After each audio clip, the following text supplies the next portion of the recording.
Good morning. This is KELOLAND On the Go with all you need to know in news and weather as you start your day. This morning, more Sioux Falls parents are looking for a new child care provider. Lutheran Social Services is ending its services for infants, toddlers, and preschool-aged children at Southern Hills, Hilltop, and Here for Youth.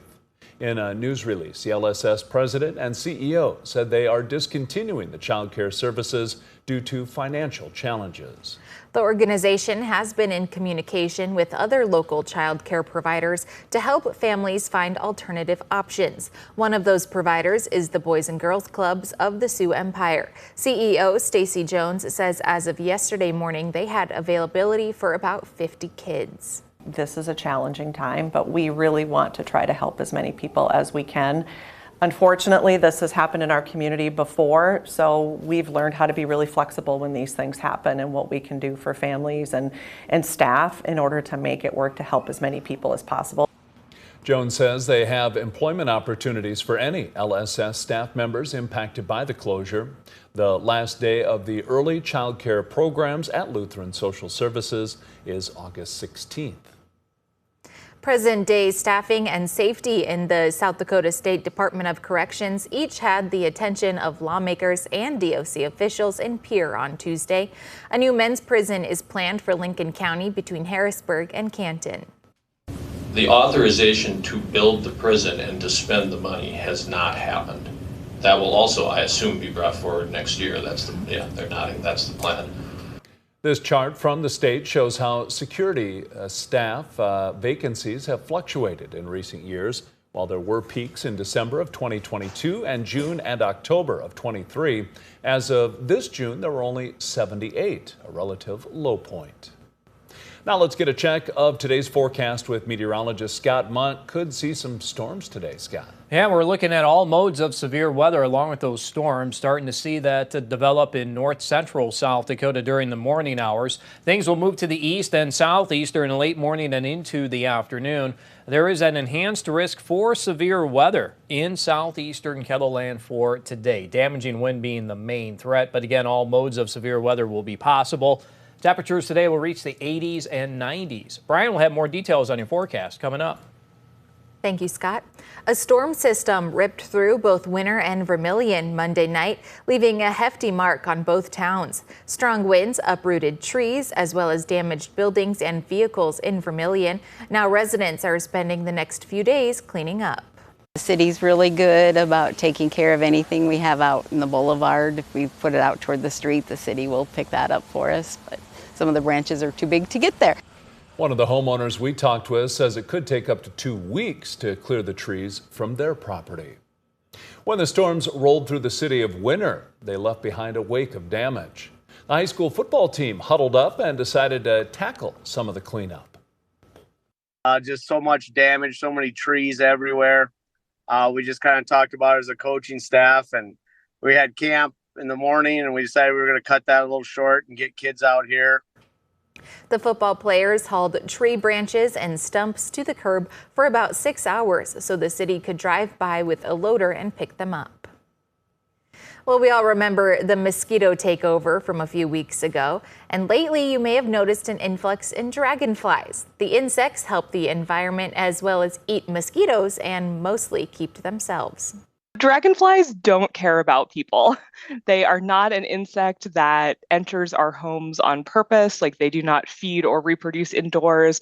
They do not use humans as any part of their life cycle. I'm sure they'd be perfectly happy if we never bothered them again.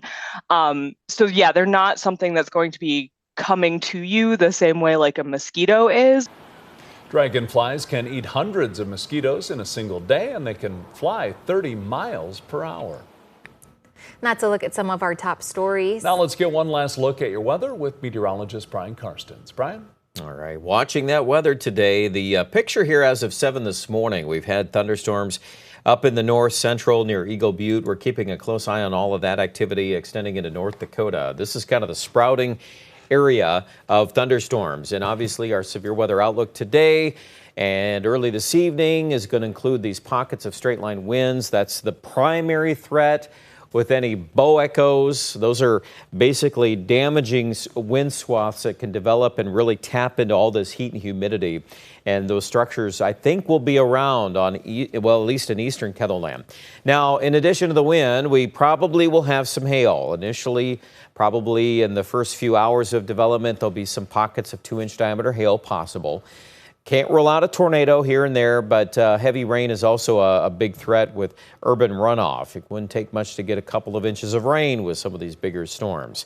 There's the outlook. Again, Storm Prediction Center highlighted that yellow as the slight risk. That's kind of that level 2. And then you have a level 3, the enhanced marker in the Sioux Falls, Canton, Sioux City, basically all of northwestern Iowa. It extends over to Worthington.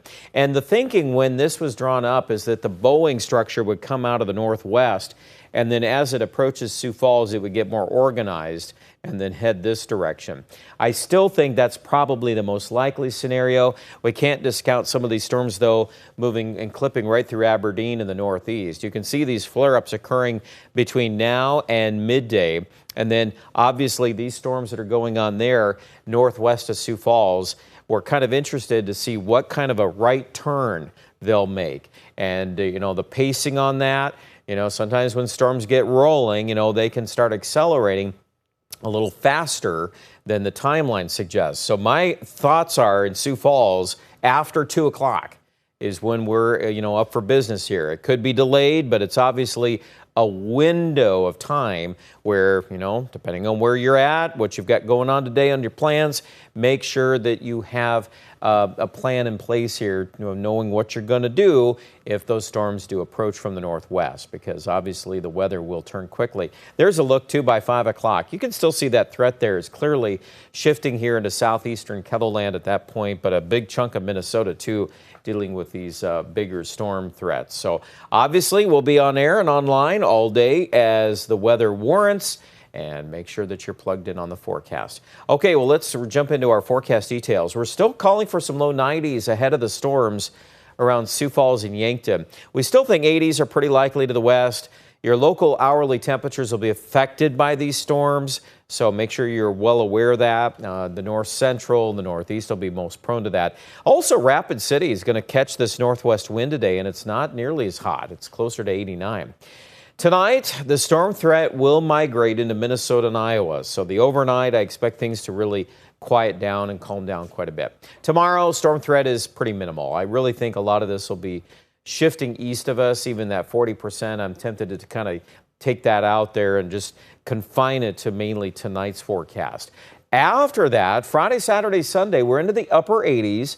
We still have some heat, probably some humidity to return, so that's a typical hallmark of summer. Aberdeen also, we could see a 30% chance of thunderstorms by next Sunday, but really the next 24 hours, that's the big story. We've got to get through these storms, and then we'll regroup after that. Here comes the heat back for Pierre, 95 to 100 by the end of the week. And you guessed it, Rapid City back to close to the century mark Friday, Saturday, and Sunday. We've got you covered. More details, frequent updates throughout the day right here at KELOLAND.com.